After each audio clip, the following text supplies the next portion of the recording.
So I'm with Element 44 right now, and he just got a new mod. But you've been playing with Joseph lately. What is that? It's my ARB compressor. Nice. So you run a hose, Yep. and then what do So you I add there? did a little bump stop that I had, an extra bump stop, because the center isn't supported, so it'll be supported right there. So, Nice.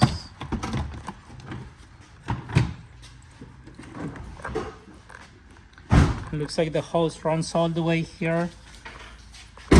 Check it out. To the spare tire. And it's really clean too. yeah. So we don't have to go inside the vehicle or anything.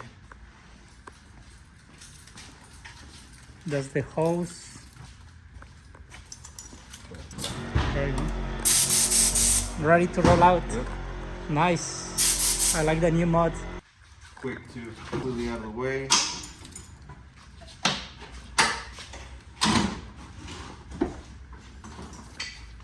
And that's your bed over there. Yeah, it's not bad. And then we're gonna be posting repairs videos again. Joseph ready to work in that khaki element. I know it's too early right now. It's too early. Today Element 44 and I are working together, so we're gonna leave an element.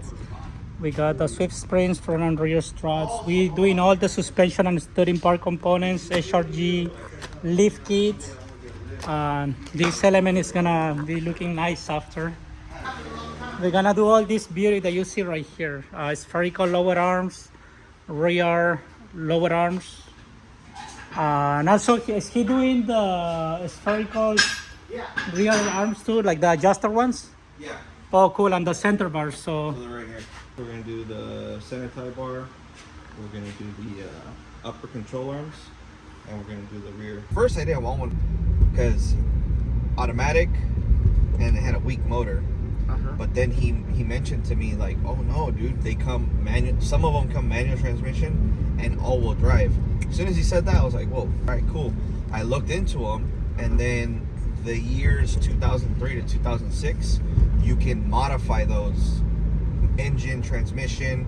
Lot easier. Like, yeah, the same motor that I had in my Civic Si, Yeah. the same motor and transmission, a lot of those parts can be interchangeable. So that's when that's when it really caught my interest. I was like, okay, let me look into these cars. That year that I was looking into one, I wasn't really serious about it because I already had a car, right? But then my car got crushed by a tree. On a windy day, the tree uprooted or whatever and landed on my car. Hello, my name is Joseph, and this is another Honda Element lifestyle video. Is that how it goes? No?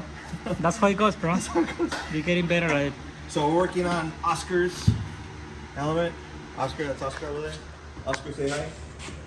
Hey. Peace, everybody.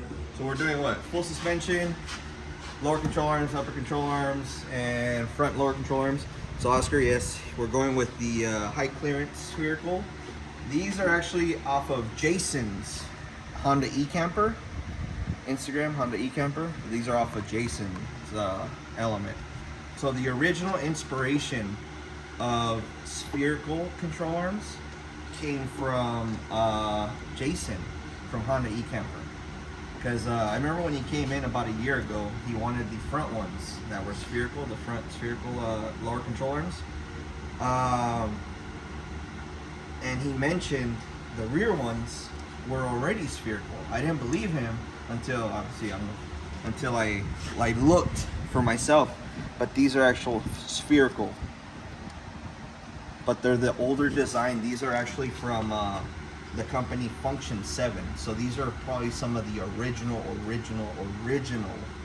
designs before anybody else probably came out with theirs. But all aluminum, right? And they actually came with spherical bearings. Over the years, his vehicle weighs a lot, 5,200 pounds, right? And yeah, they even use sphericals. They're obviously worn out already. I'm not supposed to be able to do that. Plus, they use smaller spherical bearings than the ones we use. So, this is where the original inspiration came from. It actually came from Jason and the ones that he was running, which were the Function 7s. So I gotta give a huge shout out to Jason and function 7 for, you know, allowing us to come up with a better design. Obviously we have the bushing style, which is the OEM style, or we have the spherical. So yeah, just want to share that with everybody, that obviously this wasn't my original idea. It actually came from Jason and him already having function 7 of this. But really cool. I actually like that they lasted him this long and they finally failed. But this is the results that you can expect after several years, or you know, with aluminum, if you're off-roading or if your rig weighs quite a bit because, you know, of your builds. But yeah, it's really cool to see these parts, you know. But yeah, we'll be installing also the modified spherical bearing upper control arms. Nice. So now we're not going to have any issues with rubber bushings wearing out. We'll actually take those out in a bit. That way you guys can see the difference, you know. Oscar, how long have you had these upper ones on there for? 9 months. 9 months. So we'll 9 see what months. 9 months Okay. of regular driving. We take it out and then Yeah, show we'll it take to it people. out and inspect it. But I saw Yeah. the last time in Instagram you posted a pair of these from Mike, I think. Yeah, Do you have it like yeah. around here? And your, I mean, I Mike- think I kind of stepped on it earlier. Do you know how many months he was He had running them almost this? a year, and I Almost believe he a year? got these. I don't remember where he got these from, but I think he got them from Aerogenics. But Yeah, that one they're is already, short over there. Yeah, That's bad. And of course, with the weight of the car, then with the weight of it the car. stretches more. Yeah, because it puts a lot of stress. So these wheels, obviously, sorry, the suspension, the way it works, it'll put a lot of stress this way and that way, horizontally, left and right. So yeah, the bushings will wear out over time. But yeah, this one's already torn up. And he had these a year Yeah. or so in his car, and he does have a lift. He has like a 2-inch lift, I believe. So but yeah, we're gonna switch over to sphericals. Everything's gonna last so much longer now. Awesome. Quick instructional video. When you go to install these rear control arms, you want to make sure that this is supported. You can either support it from there or support it from the trailing arm itself, either or, whatever's easiest. For me, it's easiest here because it just gets out of my way.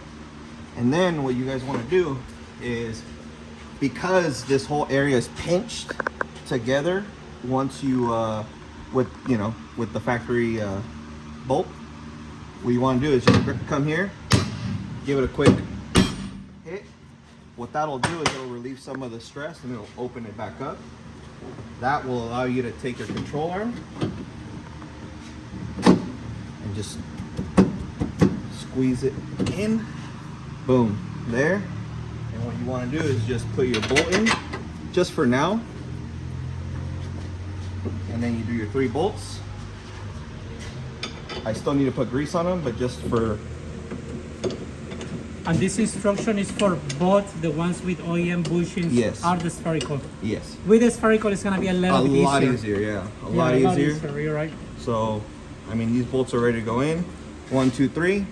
You leave everything loose, and then once you get to this point, once you get these 3 bolts in, you snug them down, then you move on to this side. But that's how fast and quick we can get these installed. So, always remember, subframe, spread it open a little bit. You put this side in first, you bring this side in, out, 3 bolts, perfect. Sounds good. So we're pretty much almost done. This took me, what, 20 minutes maybe? Yeah. So- Shout out to Honda e-Camper. Yeah, Honda e-Camper, Jason, because I know, he had to get them installed out there in San Francisco, and it took, what, like 2 hours maybe for him? So, for whoever was working on the car, but yeah, just for everybody else, that's Sounds as good. simple as it is. Just make sure you spread these open, boom, call it a day. So, it's as easy as that. Thank you. All right.